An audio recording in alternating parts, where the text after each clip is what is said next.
Good afternoon students. पिछले testing वाले lecture के सीक्वेंस में हम लोग अब बात करेंगे बैकअप या रिकवरी एरिया की टेस्टिंग करने के लिए। बैकअप रिकवरी वगैरह हम क्यों करते हैं? जब बैकअप क्रिएट करेंगे तो उसी से डेटा रिकवर करते हैं इन केस ऑफ फेलियर, ये हम सब जानते हैं। तो इस केस में उसकी टेस्टिंग भी इम्पॉर्टेंट हो जाती है। तो इसमें अगर हम बात करें तो इस कई रीजन्स हैं जिस वजह से ज़रूरी, जैसे मीडिया फेलियर हो गया या डैमेज हो गई टेबल स्पेस या डेटा फाइल डैमेज हो गई, या अगर कोई लॉग फाइल बनी है तो वो रीडू करनी है तो उस केस में भी अगर वो डैमेज हो गई है तो भी उसकी ज़रूरत पड़ेगी। कंट्रोल फाइल्स वगैरह जो बहुत इंपॉर्टेंट होती हैं वो भी अगर डैमेज हो जाए तो दिक्कत होती है। और इंस्टेंस फेलियर भी कई बार हो जाता है बिना किसी लॉजिक के, बिना किसी रीज़न के। तो दूसरी बात, डैमेज जो हो गया है आर्काइव फाइल, उसको हमें रिकवर करना होता है, या लॉस हो गया किसी भी टेबल का, या फिर फेलियर हो गई डेटा, मतलब फेलियर डेटा का हो गया ड्यूरिंग डेटा फेलियर, तो फिर इन सारे के सारे फेलियर्स की वजह से हम बैकअप रिकवरी टेस्टिंग करते हैं। टेस्टिंग ऑपरेशनल एनवायरनमेंट क्या होना चाहिए उसकी अगर हम बात करें तो उसमें अगर हम कुछ चीज़ें हैं, जैसे नंबर 1 सिक्योरिटी। तो एक सेपरेट सिक्योरिटी डॉक्यूमेंट ज़रूरी होता है सिक्योरिटी टेस्टिंग के लिए। तो ये डॉक्यूमेंट में सब लिस्ट होता है कि क्या क्या डिसअलाउड ऑपरेशंस हैं और डाइवर्सिंग टेस्ट जो हैं हर एक काम के लिए वो कौन कौन से हो सकते हैं। दूसरा, शेड्यूलर एक होता है, तो शेड्यूलर सॉफ्टवेयर जो होता है वो ज़रूरी होता है कंट्रोल करने के लिए डेली ऑपरेशंस के डेटा वेयर हाउस के। इसको टेस्ट करना होता है सिस्टम टेस्टिंग के टाइम, और शेड्यूलिंग सॉफ्टवेयर की रिक्वायरमेंट होती है, मतलब उसको ज़रूरत होती है एक इंटरफेस की डेटा वेयर हाउस के साथ जो ज़रूरी होगा शेड्यूल करने के लिए, कंट्रोल को शेड्यूल करने के लिए, ओवरनाइट प्रोसेस को और मैनेज करने के लिए उसको, और उसके एग्रीगेशंस को। क्योंकि शेड्यूलिंग हम देखते हैं कई, जो भी हम अगर टेस्टर वगैरह या कुछ सिक्योरिटी वगैरह के फीचर्स डालते हैं अपने सिस्टम में, तो वो डेली या वीकली या इस तरीके से क्वेश्चन हमसे पूछते हैं, उस बेस पे उस शेड्यूल वे में टेस्टिंग करते चले जाते हैं।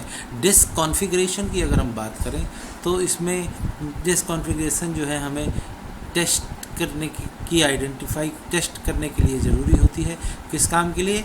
बॉटलनेक कंडीशन कब होगी, तो कितनी डिस्क है, कब वो फुल हो जाएगी, और ये मल्टीपल टाइम्स डिफरेंट सेटिंग्स के साथ किया जा सकता है कि फुल हो जाए, हाफ हो जाए, या किस लेवल पर पहुंच जाए। हमको 10%, 20%, ये सारी चीज़ें हमें अपने हार्ड डिस्क में भी दिखती हैं। मैनेजमेंट टूल्स जो होते हैं वो जो चौथा पॉइंट है, ये टेस्ट करने के लिए सिस्टम टेस्टिंग के टाइम ये कुछ खास चीज़ें यहाँ पर लिस्टेड है, जैसे event management, system management, database management, configuration management और बैकअप रिकवरी मैनेजमेंट। इतने सारे के काम हैं, इन सब में मैनेजमेंट टूल की ज़रूरत होती है, क्योंकि हर एक काम को जब परफॉर्म करते हैं कलेक्टिवली तो उसमें मैनेजमेंट बहुत ज़रूरी चीज़ है। तो चाहे इवेंट का मैनेजमेंट हो, पूरे सिस्टम का, डेटाबेस का, कॉन्फ़िगरेशन का, बैकअप का या रिकवरी का, ये सब चीज़ें हमें ध्यान देनी पड़ती हैं।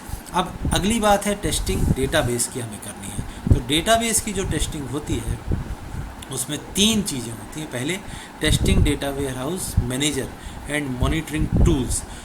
तो इस काम को करने के लिए मैनेजर और मॉनिटरिंग टूल्स जो होते हैं उनको यूज़ करना, बनाना, रन करना, मैनेज करना, टेस्ट करके डेटाबेस पे देखना, ये सब ज़रूरी है।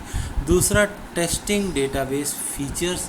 तो कुछ फीचर्स हमें पता है वो हम देखते हैं, उन फीचर्स को हम टेस्ट करेंगे जब भी कभी टेस्टिंग ऑफ डेटाबेस बनाएंगे, जैसे क्वेरीइंग इन पैरेलल।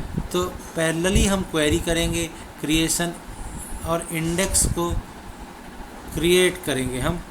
तो ये सारी की सारी चीज़ें, मतलब क्वेरी हमें करना है तो कई सारी क्वेरीज एक साथ एग्जीक्यूट करा सकें, इंडेक्स बना लें हम किसी भी पैरेलल प्रोसेस का, डेटा लोड पैरेलल में दे सकें, ये सब पैरेलली सिस्टम में काम करने की ज़रूरत है।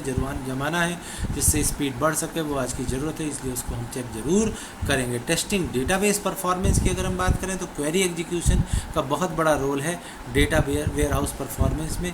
यहाँ पर सेट्स मतलब फिक्स्ड क्वेरीज़ हैं जो रन करानी होती हैं रेगुलरली, उनको टेस्ट करना ज़रूरी है। और उनको टेस्ट करने के बाद एडहॉक क्वेरीज़ होती हैं, वो भी कई बार ज़रूरी होती हैं, उनके साथ भी डॉक्यूमेंटेशन वगैरह लगा होता है और उनको समझ करके बिजनेस की कॉम्प्लेक्सिटी सॉल्व की जा सकती है। और इस टाइम को हम अवेकेंड क्वेरीज़ कहते हैं। और बिजनेस जो है पता करता है डिफरेंट इंडेक्सेस को, एग्रीगेशन स्ट्रेटजीज़ को इन क्वेरीज़ के अकॉर्डिंग। तो अगली चीज़ है टेस्टिंग द एप्लीकेशन। अब एप्लीकेशन अगर हमारी बन गई है तो मैनेजमेंट को इंटीग्रेट वे में करेक्टली काम करने के लिए इंश्योर होना पड़ता है एंड टू एंड लोड के accordingly index, aggregation and queries को सब मिल के एक साथ काम कर सकते हैं और एक्सपेक्टेशन को फुलफ़िल कर पा रहे हैं कि नहीं। हर फंक्शन, हर मैनेजर जो है काम कर रहा है करेक्टली कि नहीं। ये भी ज़रूरी है कि टेस्ट जो है एप्लीकेशन का हर थोड़े पीरियड पे हो पा रहा है या नहीं। और वीक एंड और मंथ एंड टास्क जो होते हैं वो भी टेस्टेड होने चाहिए, अदरवाइज़ हम उनको भूल ना जाए, वो ज़रूरी होते हैं। अगली हुई लॉजिक ऑफ टेस्ट। तो टेस्ट की लॉजिक हमारे कुछ बेसिक एरियाज है, जैसे शेड्यूलिंग सॉफ्टवेयर, उसमें टेस्ट करना है, day to day operational procedures, backup and recovery strategies, management and scheduling tools, overnight processing और क्वेरी परफॉर्मेंस, जितनी भी चीज़ें पीछे भी पड़ी थी इनकी टेस्टिंग भी कंपलसरी होगी। इसके बाद हम बात करेंगे एप्लीकेशंस ऑफ डेटा वेयरहाउस। तो डेटा वेयरहाउस बहुत इंपॉर्टेंट चीज़ है, बहुत रूटेड है हमारी सारी की सारी एप्लीकेशन में, आज की इंडस्ट्री में, हिस्टोरिकल डेटा के प्रेडिक्शन में, स्टैटिस्टिकल एनालिसिस में, डिसीजन मेकिंग में। तो इस तरीके की एप्लीकेशन डेटा वेयरहाउस की जो है इन्यूमरेबल इंडस्ट्री बैकग्राउंड के केस में बहुत ज़रूरी है। तो हमको क्या अब समझना है एप्लीकेशन डेटा वेयरहाउस का, तो उसको इस डायग्राम के थ्रू अगर हम समझने की कोशिश करें तो इस डायग्राम में एप्लीकेशन ऑफ डेटा वेयरहाउस लिखा हुआ है और साइड में वो सारी की सारी एप्लीकेशन कवर करने की कोशिश की गई हैं जो शायद ज़रूरी होती है, जैसे टेलीफोन ट्रांसपोर्टेशन, गवर्नमेंट एजुकेशन में, बैंकिंग फाइनेंस इंडस्ट्रीज़ में, हॉस्पिटैलिटी हेल्थ में, मैन्युफैक्चरिंग और डिस्ट्रीब्यूशन में, और रिटेलर्स की सर्विसेज में। ये डायग्राम आपको याद करना होगा, एग्ज़ाम में आए क्वेश्चन तो इसको बनाना होगा और इसके बेस पे इंडिविजुअल पॉइंट को एक्सप्लेन करना पड़ेगा। और मुझे लगता है कि हर एक कोई इन पॉइंट्स को एक्सप्लेन करने में कैपेबल है। अब जो इम्पॉर्टेंट 3 चीज़ें रह गई हैं वो क्या है, एक है वेब माइनिंग, दूसरा है स्पेशल माइनिंग, तीसरा है टेम्पोरल माइनिंग। तो एक एक की बात हम कर लेते हैं। पहली है वेब माइनिंग। ये वो प्रोसेस है डेटा माइनिंग टेक्निक का जो ऑटोमेटिकली डिस्कवर करता है या एक्सट्रैक्ट करता है इंफॉर्मेशन को वेब डॉक्यूमेंट से और उसकी सर्विसेज से। तो वेब के अंदर से डेटा निकालना, वेब की सर्विसेज से डेटा निकालना वेब माइनिंग है। मेन पर्पज़ वेब माइनिंग का है डिस्कवर करना यूज़फुल इंफॉर्मेशन को, कहाँ से, वर्ल्ड वाइड वेब से, जो और अपने पैटर्न्स के अकॉर्डिंगली उसको हम समझ पाएँ, यूज़ कर पाएँ। यूजेस पैटर्न्स जो वर्ल्ड में चल रहे हैं उनको समझना। दूसरी है स्पेशल माइनिंग। स्पेशल माइनिंग एक प्रोसेस है जो डिस्कवर करता है interesting and previously unknown but potentially useful pattern को, पहले जो नहीं समझे जा सके, और वो सारे के सारे पैटर्न अब हमें समझने हैं, उनको डिस्कवर करना। लार्ज स्पेशल डेटाबेस में कॉम्प्लेक्सिटी स्पेशल डेटाबेस की इंट्रिंसिक स्पेशल रिलेशनशिप है, आपस में सब आप जुड़े होते हैं डेटा बेसिस, तो वो रिलेशनशिप लिमिटेड होती है, उससे जितनी भी क्वेरी करके रिजल्ट मिल पाता है वो भी फिक्स होता है।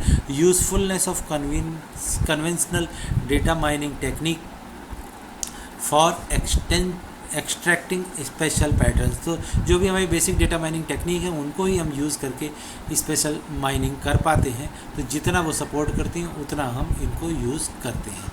तीसरी है हमारी टेम्पोरल माइनिंग। टेम्पोरल माइनिंग जो हमारी होगी वो टेम्पोरल माइनिंग डेटा माइनिंग की वो इम्प्लिसिट या नॉन ट्राइबल टेक्निक है, पोटेंशियली यूज़फुल है। किस काम के लिए, एब्स्ट्रैक्ट करने के लिए इन्फॉर्मेशन को, large collection of temporal data. Temporal data क्या होते हैं, sequence of primary data time है, जैसे मोस्ट कॉमनली न्यूमेरिकल और कैटेगोरियल वैल्यूज़ जो हमारी होती हैं, कभी कभी हम मल्टी वेरिएट या कंपोजिट इंफॉर्मेशन के लिए भी उसको हम यूज़ कर सकते हैं। तो बेसिक डेटाबेसेस के अंदर से इंफॉर्मेशन लाना, टेम्पोरल माइनिंग हुआ, पूरे के पूरे डेटाबेस में जो हिस्टोरिकली कोई चीज़ फाइंड आउट नहीं हुई वो स्पेशल माइनिंग हुई। और तीसरी वेब माइनिंग है, जो वर्ल्ड वाइड वेब के थ्रू जो भी इंफॉर्मेशन हमें मिल सकती है वो हमें लेना। ये सारी की सारी चीज़ें मिल करके हमारा काम कंप्लीट करती हैं। इस लेक्चर को मैं यहीं कंप्लीट करता हूँ, रोकता हूँ, और इसी के बाद ये लेक्चर यहीं ख़त्म होता है। Thank you.